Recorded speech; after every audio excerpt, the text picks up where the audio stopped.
Hello guys, good evening to everyone. This is Sanya Soni here and today I will discuss about cell, okay, which is a part of a biology series part 3, and this topic is very important for the perspective of a competitive exam. Okay, in previous videos we discussed about the nervous system and digestive system, but this topic is very important. Okay, cell mainly होता क्या है, हमें ये discuss करना है।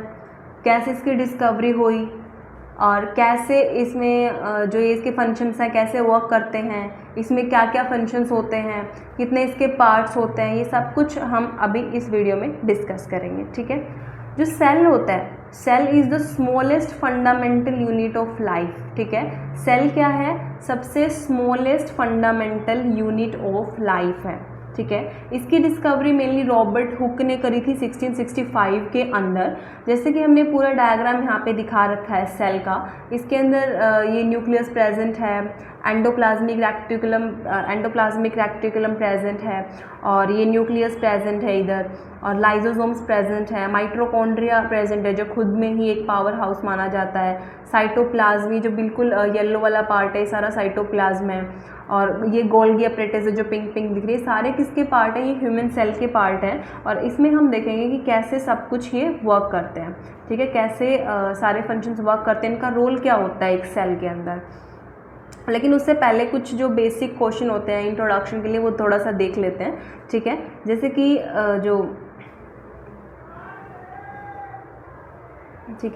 जैसे कि जो डिस्कवरी का हो गया, रॉबर्ट हुक ने किया था। जो लार्जेस्ट सेल माना जाता है ना यूनिवर्स के अंदर जो लार्जेस्ट सेल है वो कौन सा है, ऑस्ट्रिच एग।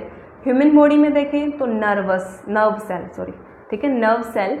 और स्मॉलेस्ट सेल यूनिवर्स में देखें तो bacteria, it is a living cell. ठीक है, और स्मॉलेस्ट सेल ह्यूमन बॉडी में देखें तो रेड ब्लड सेल होता है। ठीक है, और गैमेट्स के अंदर अगर हम काउंट करें तो गैमेट में जो सबसे लार्जेस्ट सेल होता है वो फीमेल के अंदर मिलता है, और फीमेल में कौन सा सेल मिलता है, ओवम सेल मिलता है। कौन सा सेल मिलता है, ओवम सेल मिलता है। और मेनली मेल के अंदर कौन सा मिलता है, स्पर्म सेल, जो कौन सा होता है, स्मॉलेस्ट सेल होता है। ठीक है, जो कौन सा होता है, स्मॉलेस्ट सेल होता है। अभी इसके बाद हम देखते हैं ये सेल स्ट्रक्चर यहाँ पे डिफाइन किया हुआ है कि सेल में एक बार ये थोड़ा सा सेल स्ट्रक्चर इस डायग्राम के थ्रू देख लेते हैं क्या होता है इसमें सेल स्ट्रक्चर के अंदर एक बाहर की तरफ ये बाउंड्रीज दिख रही है बिल्कुल प्लेन लाइन के अंदर। ये जो बाउंड्री है इसको हम बोलते हैं सेल वॉल। क्या बोलते हैं, सेल वॉल। इसके अंदर जो बिल्कुल डॉट डॉट सी लेयर है ये सेल मेम्ब्रेन है, और इसके अंदर साइटोप्लाज्म और माइटोकॉन्ड्रिया प्रेजेंट होते हैं जैसे कि हमने ऊपर अभी देखा, और न्यूक्लियस में डीएनए और आरएनए होता है। यही मेन सेल का स्ट्रक्चर है।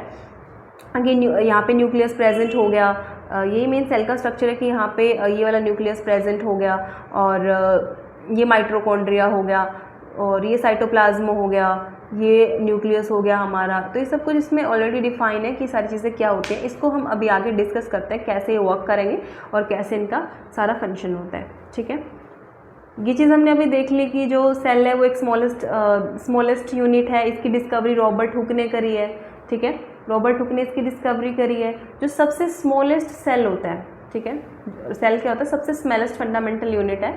और रॉबर्ट हुक ने किसको डिस्कवर किया था, डेड सेल को डिस्कवर किया था। लेकिन लिविंग सेल की डिस्कवरी किसने करी है, एंटोन वॉन ल्यूवेनहॉक ने लिविंग सेल की डिस्कवरी की है जिसे हम बैक्टीरिया बोलते हैं। और न्यूक्लियस को 1831 में डिस्कवर किया गया था बाय रॉबर्ट ब्राउन। और जो सेल थ्योरी है, सेल थ्योरी में मेनली एनिमल और प्लांट सेल की जो स्टडी है वो किसने की थी, स्कैडियन और स्कॉन ने 1838 और 1839 के अंदर करी थी।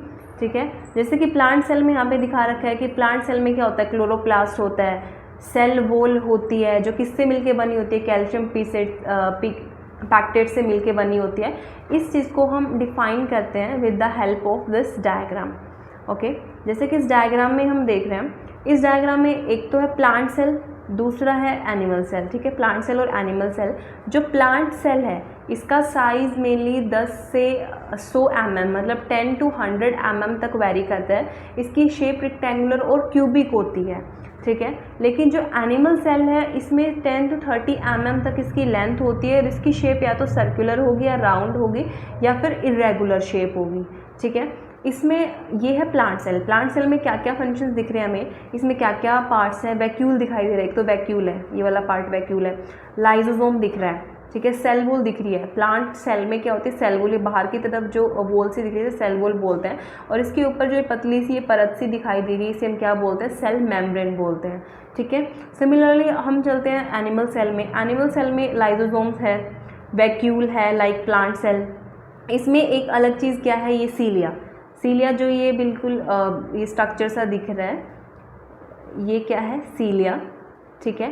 ये इसमें सेल मेम्ब्रेन होती है, इसमें भी सेल मेम्ब्रेन है, इसमें भी सेल मेम्ब्रेन है, बट एनिमल सेल के अंदर सेल वॉल प्रेजेंट नहीं होती है, ठीक है।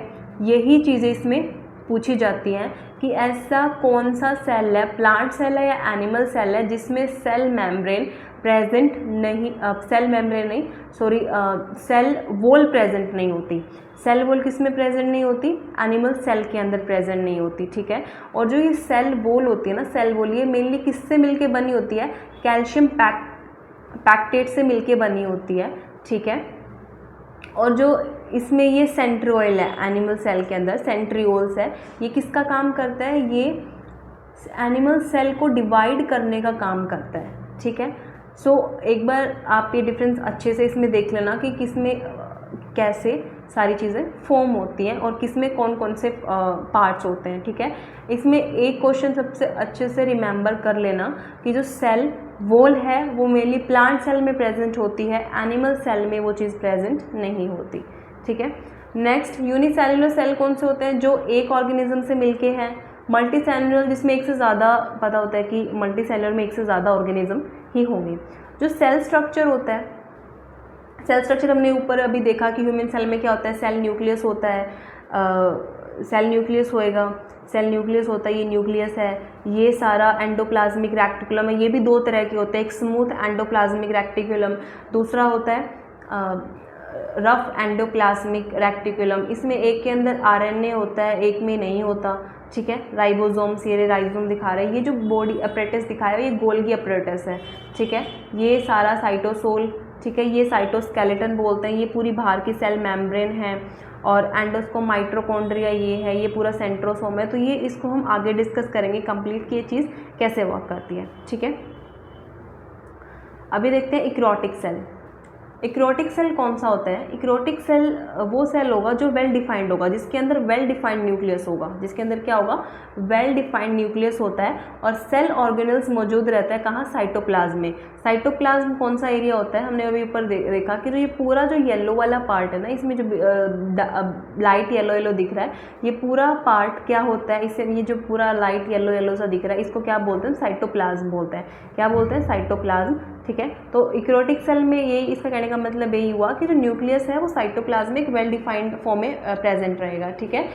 ये इसमें एक जेनेटिक मटेरियल भी होता है जो क्रोमोसोम्स, मतलब क्रोमोसोम्स के अंदर, क्रोमोसोम्स की तरह एक न्यूक्लियस के अंदर अटैच होते हैं, अरेंज्ड होते हैं। सो मेनली न्यूक्लियस में क्रोमोसोम्स ही प्रेजेंट होते हैं, ठीक है। इसके बारे में भी हम आगे देखेंगे कि क्रोमोसोम्स क्या होता है और इनका क्या फंक्शन होता है।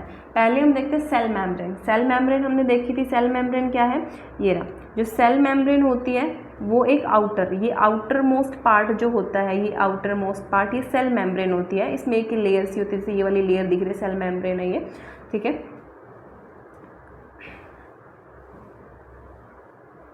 सॉरी,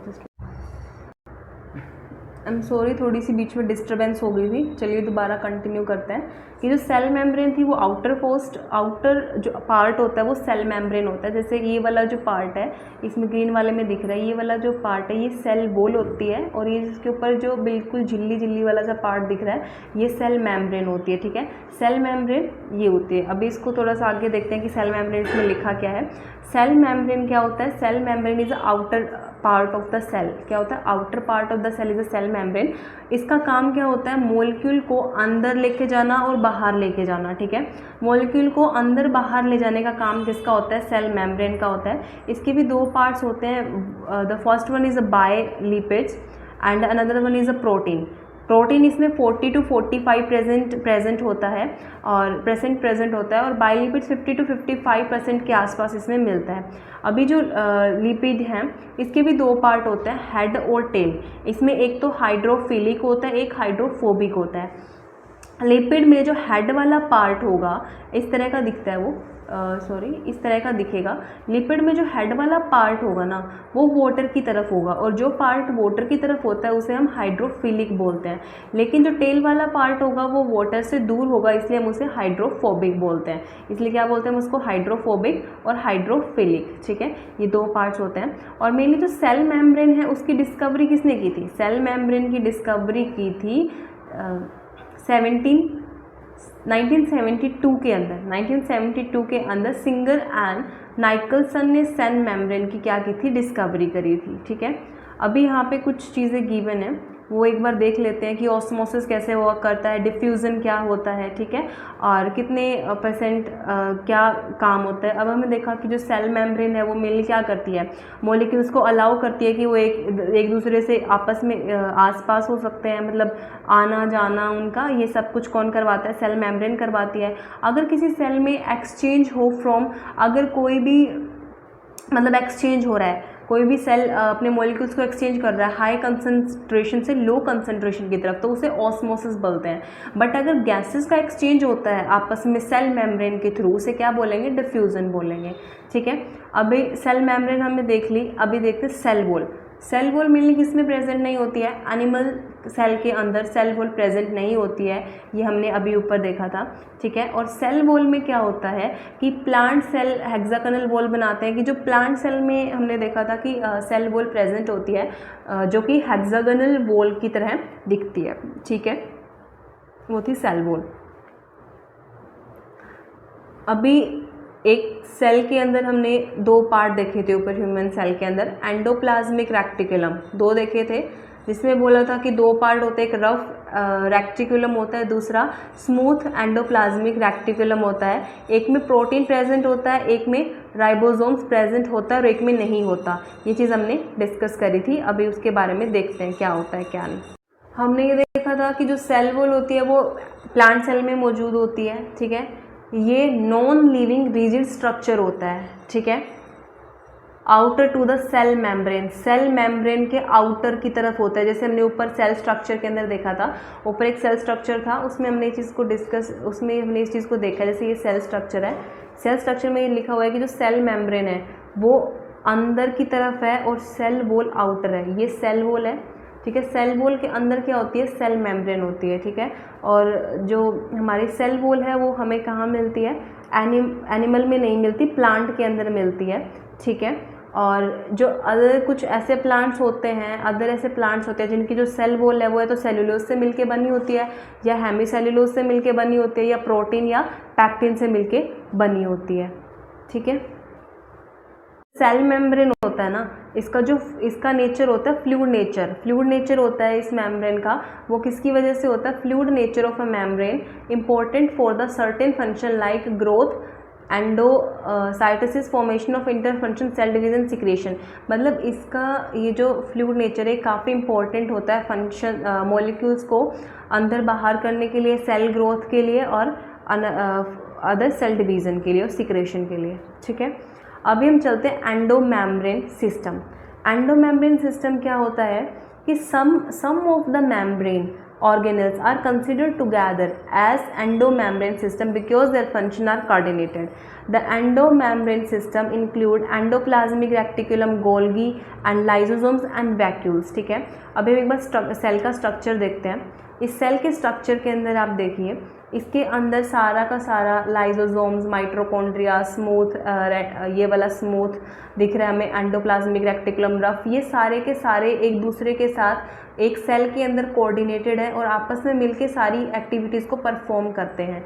तो उससे हम क्या बोलते हैं?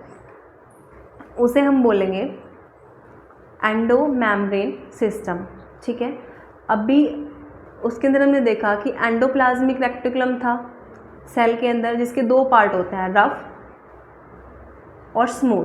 ठीक है, एंडोप्लाज्मिक रेक्टिकुलम एक बार हम देख लेते हैं, रफ कौन सा होता है, स्मूथ कौन सा होता है। जो ये है एंडोप्लाज्मिक रेक्टिकुलम, इसके अंदर ये है एंडोप्लाज्मिक रेक्टिकुलम, रफ और स्मूथ। जो रफ होता है वो किसको सराउंड करता है, वो न्यूक्लियस को सराउंड करता है। न्यूक्लियस के ये जो एंडोप्लाज्मिक रेक्टिकुलम है ये न्यूक्लियस के पास होते हैं, मीन्स न्यूक्लियोप्लाज्म के पास होते हैं। और इनके ये है ग्रीन वाला जो पार्ट दिख रहा है ये रफ एंडोप्लाज्मिक रेक्टिकुलम है, और जो ये वाला कलर दिख रहा है ये कौन सा है, स्मूथ एंडोप्लाज्मिक रेक्टिकुलम। ठीक है, अभी इनके बारे में देखते हैं कि ये जस्ट किसके सराउंड होते हैं, न्यूक्लियस के सराउंड होते हैं, और ये क्या क्या करते हैं वो हम इसको भी डिस्कस करेंगे। जैसे अकॉर्डिंग टू माय नोट्स, जो एंडोप्लाज्मिक रेक्टिकुलम है ये तीन ट्यूबुलर स्ट्रक्चर होता है, न्यूक्लियस के चारों ओर फैला होता है। हमने देखा अभी ऊपर डायग्राम में, वो न्यूक्लियस के चारों ओर फैला था। It divide the intra cellular space into distinct component. ठीक है, इनर ईआर और extra luminal compartment means outer ये इसको डिवाइड करता है। ठीक है, ल्यूमिनल कंपार्टमेंट में और एक्स्ट्रा ल्यूमिनल कंपार्टमेंट में। ठीक है, इसमें एक ल्यूमेन होता है। ठीक है, ल्यूमेन होता है वो किससे फिल्ड होता है, फ्लूइड से फिल्ड होता है, और ये बहुत ज़्यादा एंजाइम्स और प्रोटीन को कंटेन करता है। आगे देखते हैं कि ल्यूमेन कहाँ प्रेजेंट होता है और ये कैसा दिखता है। ठीक है, अभी हमने मेनली ये देखा था कि दो पार्ट्स होते हैं एंडोप्लाज्मिक के, रफ और स्मूथ। जो रफ होता है वो प्रोटीन को स्टोर करता है, और जो स्मूथ एंडोप्लाज्मिक रेक्टिकुलम होगा वो स्टार्च को स्टोर करेगा। ठीक है, जो रफ होगा वो किसको स्टोर करेगा, प्रोटीन को, और जो स्मूथ होगा वो स्टार्च को स्टोर करेगा। इसके बाद देखिए यहाँ पे नेक्स्ट हम दिखा रहे हैं गोल्गी बॉडीज़। ठीक है, गोल्गी बॉडीज़ पहले इस डायग्राम में हम देख लेते हैं क्या होती है और क्या चीज़ कैसे ये दिखती है। ठीक है, गोल्गी बॉडीज़ ये पूरा जो अपरेटस है ये पूरा सेल का अपरेटस है। ठीक है, ये पूरा किसका अपरेटस है, सेल का अपरेटस है। इस सेल के अपरेटस के अंदर ये जो न्यूक्लियस के सराउंड है ये हमने अभी पढ़ा था क्या होता है, एंडोप्लाज्मिक रेक्टिकुलम होता है। ये बाहर की तरफ दिख रही है ये सेल मेम्ब्रेन है। ठीक है, इसमें लाइजोसोम्स भी होते हैं, एंडोसोम्स भी होते हैं। ठीक है, और ये है हमारी गोल्गी बॉडीज़। ठीक है, ये कौन सी है, गोल्गी बॉडीज़। गोल्गी बॉडीज़ की शेप इस तरह की होती है। ठीक है, ये किस तरह, गोल्गी बॉडीज़ की शेप इस तरह की होती है। हमने भी ऊपर देखा था कि ल्यूमेन क्या होता है, एक तरह का फ्लूइड होता है। ठीक है, वो इस फ्लूइड को इस बॉडी के अंदर क्या करता है, कंटेन करता है। ठीक है, इसके अंदर एक ये सिस फेस होता है, एक ट्रांसफेस होता है। जो सिस फेस होता है वो दूर होता है। ठीक है, सिस फेस क्या होता है, न्यूक्लियस से काफ़ी दूर होता है, और जो ट्रांसफेस होता है ना वो न्यूक्लियस के काफ़ी पास होता है। ट्रांसफेस के जस्ट नीचे ये सिक्रेटरी वेसिकल्स होते हैं, और यहाँ पे ये इनकमिंग ट्रांसपोर्ट वेसिकल्स होते हैं। ठीक है, ये है सीटर नेक। इनके फंक्शन हम एक बार देखते हैं, ये डायग्राम में देख लिया, अब इसमें देखते हैं होता क्या है। देखो गोल्गी बॉडीज़ हैं, गोल्गी बॉडीज़ मेनली किसने डिस्कवर की थी, कैमिलो गोल्गी ने 1898 के अंदर इसको डिस्कवर किया था। इसका मेन फंक्शन क्या होता है, पैक करना, किसको, वेस्ट मटेरियल को, उसको स्टोर करना। किस में स्टोर करती है, ल्यूमेन में। किसकी फॉर्म में, एक फ्लूइड की फॉर्म में स्टोर करती है। थर्ड काम जो ट्रांसफेस की तरफ से होता है, सीक्रेट करना, मतलब वेस्ट को क्या करेगी, बाहर निकालेगी, और जो सीक्रेट होकर बाहर आते हैं उसे हम क्या बोलते हैं, लाइजोसोम्स बोलते हैं। लाइजोसोम्स एक सुसाइटल बैग होता है, क्या होता है, खुद का सुसाइडल बैग होता है। ठीक है, अभी हमने देखा कि गोल्गी बॉडीज़ का मेन फंक्शन क्या क्या होता है, कि वेस्ट को स्टोर करना होता है, पैक करना होता है, सीक्रेट करना होता है। गोल्गी बॉडी का फेस न्यूक्लियस की तरफ होता है, हमने अभी देख लिया, जो न्यूक्लियस की तरफ होता है उसे ट्रांसफेस बोलते हैं, और जो न्यूक्लियस से दूर होता है उसे सिस फेस बोलते हैं। ठीक है, गोल्गी बॉडी की जो शेप होती है फ्लैट डिस्क शेप होती है। ठीक है, जिसे हम सिस्टर्स बोलते हैं। गोल्गी बॉडी वेस्ट मटेरियल का मैनेजमेंट करता है, ये हमने अभी देखा, ट्रैफिक कंट्रोलर है। और लाइजोसोम्स क्या करता है, जो भी वेस्ट सीक्रेट, जो भी वेस्ट इकट्ठा हो उसको सीक्रेट करेगा और उसको सीक्रेट करेगा, मतलब निकालेगा। ठीक है, और जो बाहर निकालते हैं उसे क्या बोलेंगे, हम लाइजोसोम्स बोलेंगे, मीन्स वेस्ट को स्टोर करता है। These are the spherical irregular single membrane. ठीक है, formed in the process of packing in Golgi cisternal. ठीक है, मतलब ये लाइजोसोम्स अपने आप में क्या कहलाता है, सुसाइडल बैग कहलाता है। और इसकी डिस्कवरी किसने की थी, सी डी ड्यूव। ठीक है, और लाइजोसोमल जो वेसिकल्स होते हैं, ये इसमें डायग्राम में भी वेसिकल्स दिखा रखे हैं, ये लैपेज, प्रोटेज, कार्बोहाइड्रेट्स क्या करते हैं, कंटेन करते हैं और इनका ऑप्टिकली एक्टिव होते हैं। अभी हम देखते हैं वैक्यूल। वैक्यूल हमने एनिमल सेल में भी देखे थे और प्लांट सेल में भी देखे थे। वैक्यूल कहाँ प्रेजेंट होते हैं, इस डायग्राम में एक बार हम देखते हैं वैक्यूल क्या होता है। ठीक है, ये पूरा एक प्लांट सेल का स्ट्रक्चर है। प्लांट सेल में हमने देखे थे वैक्यूल्स होते हैं। ये जो बिल्कुल ब्लू कलर में दिख रहा है इसे क्या बोलते हैं, वैक्यूल बोलते हैं। क्या बोलते हैं, वैक्यूल बोलते हैं। और ये साइटोप्लाज्म के अंदर मिलता है हमें, क्या कहाँ मिलता है, साइटोप्लाज्म के अंदर। ठीक है, वैक्यूल का मेनली कि वैक्यूल हमने देखा था कि वैक्यूल प्लांट में पाया जाता है। Starch, sugar and another thing store करने का काम करता है। ठीक है, स्टार्च को, शुगर को ये क्या करता है, स्टोर करता है। ये क्या है, vacuoles are membrane bound space in the cytoplasm. ये साइटोप्लाज्म के अंदर होता है। इसमें क्या होता है, तो टोनोप्लास्ट होता है। ठीक है, टोनोप्लास्ट होता है। वैक्यूल्स के भी कुछ पार्ट होता है जैसे सैप वैक्यूल, कॉन्ट्राइल वैक्यूल और फूड वैक्यूल। ठीक है, जो सैप वैक्यूल होता है ये क्या करेगा, are the vacuoles of plant cell. Plant cell के they contain water, minerals and excretory products को ये क्रिएट करेंगे। जो कॉन्ट्रैक्टाइल वैक्यूल्स होते हैं ये यूनिसेलुलर ऑर्गेनिज्म में फाउंड होते हैं और इनका काम क्या होता है, एक्सक्रिएशन करना। सिमिलरली फूड वैक्यूल्स ये अमीबा के अंदर मिलते हैं और ये क्या करते हैं, जो डाइजेशन सिस्टम होता है वो इन्हीं के अंदर आकर होता है। ठीक है, अभी नेक्स्ट हम देखते हैं वैक्यूल्स हमने देख लिया जो मेनली प्लांट्स के अंदर हमें मिलते हैं। ठीक है, अभी हम देखते हैं माइटोकॉन्ड्रिया। माइटोकॉन्ड्रिया खुद को ही एक पावर हाउस माना जाता है इसकी जो मेनली यहाँ पे आप देख सकते हो ये माइटोकॉन्ड्रिया पूरा, इसकी ये एक सेल के अंदर मिलता है। एक सेल है, सेल के आसपास ये स्फेरिकल जो शेप दिखती है, सिलेंड्रिकल शेप दिखती है, ये माइटोकॉन्ड्रिया है। माइटोकॉन्ड्रिया के अंदर ये आउटर मेम्ब्रेन है, इनर मेम्ब्रेन है। इसमें डबल मेम्ब्रेन होती है। ठीक है, और ये डबल मैट्रिक्स होता है, डबल मैट्रिक्स होती है इसमें। ठीक है, जैसे माइटोकॉन्ड्रिया, इसकी शेप कौन सी होती है, हमने अभी देखी इसकी शेप कौन सी होती है, सिलेंड्रिकल शेप होती है। ये यहाँ पे गिवन है सिलेंड्रिकल शेप। ठीक है, और it's main function aerobic respiration. इसका मेन काम क्या होता है, एटीपी को फॉर्म करना और एरोबिक रेस्पिरेशन करवाना। ठीक है, ये खुद को ही ये एक ऐसी मतलब इसको ऐसी मशीनरी माना जाता है कि ये खुद से ही प्रोटीन बनाती है। ठीक है, इसलिए इसको खुद का पावर हाउस भी बोला जाता है। इसकी डिस्कवरी रिचार्ड एल्टमैन ने 1890 में की थी बायोप्लास्ट के नाम से। किसके नाम से, बायोप्लास्ट के नाम से। लेकिन बाद में जो माइटोकॉन्ड्रिया है और इस माइटोकॉन्ड्रिया नाम दिया गया इसको बायोप्लास्ट, इसको एक्सप्लेनेशन दी वो किसने दी थी, कोल वेंडा ने दी थी 1898 के अंदर, आफ्टर 8 ईयर्स। ठीक है, इसके डिस्कवरी के 8 साल के बाद। ठीक है, जो माइटोकॉन्ड्रिया होती है ये डबल मेम्ब्रेन होती है। ठीक है, माइटोकॉन्ड्रिया कौन सी होती है, डबल मेम्ब्रेन। ये हमने अभी देखा कि जो माइटोकॉन्ड्रिया होती है डबल मेम्ब्रेन होती है, इनर और आउटर दो मेम्ब्रेन होती है इसमें, इनर और आउटर दो मेम्ब्रेन होएगी। ठीक है, इसमें फ्लूइड को मैट्रिक्स, मतलब यहाँ पे जो ये बीच में मैट्रिक्स दिख रहा है ना, ये जो मैट्रिक्स नाम पे बिल्कुल रेड कलर सा दिख रहा है, ये एक फ्लूइड है, ये फ्लूइड कंटेन करता है। ठीक है, इस मैट्रिक्स को हम क्या बोलते हैं, प्रोटीन बोलते हैं। ठीक है, क्या बोलते हैं, प्रोटीन बोलते हैं। तो आज के लिए सिर्फ हम इतना ही देखेंगे।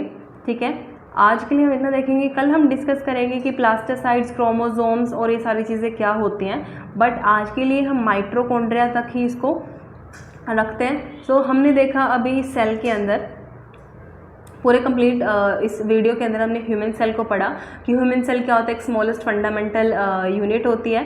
ठीक है, इसमें मेनली एंडोप्लाज्मिक रेक्टिकुलम होता है, एक रफ होता है, एक स्मूथ होता है। ठीक है, जिसमें एक में तो प्रोटीन कंटेन होता है, एक में स्टार्च कंटेन होता है। न्यूक्लियस होता है सेल के अंदर, उसको न्यूक्लियस के सराउंड कौन सा पार्ट होता है, न्यूक्लियोप्लाज्म होता है, उसके सराउंड ये एंडोप्लाज्मिक रेक्टिकुलम मिलते हैं। गोल्गी अपरेटस साइटोप्लाज्म के अंदर ही हमें देखने को मिलता है, ये पूरा साइटोप्लाज्म है। इसमें लाइजोसोम्स है जो खुद को एक सोसाइटल बैग मानता है। माइटोकॉन्ड्रिया है जो प्रोटीन को खुद से सिंथेसाइज करती है और एक पावर हाउस है एक सेल के लिए। ठीक है, और जो गोल्गी अपरेटस है, गोल्गी का काम मतलब ये गोल्गी अपरेटस है, इसमें क्या करता है, वेस्ट को इकट्ठा किया जाता है, उसको स्टोर किया जाता है और फिर उसको सिक्रिएट किया जाता है। सेल मेम्ब्रेन, ये आउटर जो पार्ट है मेनली सेल मेम्ब्रेन है, और ये एक होती है सेल वॉल। जो सेल वॉल है वो किस में प्रेजेंट नहीं होती, वो एनिमल सेल में प्रेजेंट नहीं होती और प्लांट सेल में वो प्रेजेंट होती है। ठीक है, तो आज के लिए हम इतना ही देखेंगे। कि सेल, इतना ही हम डिस्कस करेंगे। बाकी कल प्लास्टिसाइड्स के बारे में, क्रोमोसोम्स के बारे में और राइबोसोम्स के बारे में हम कल आने वाली वीडियो में डिस्कस करेंगे। So thank you so much and keep supporting.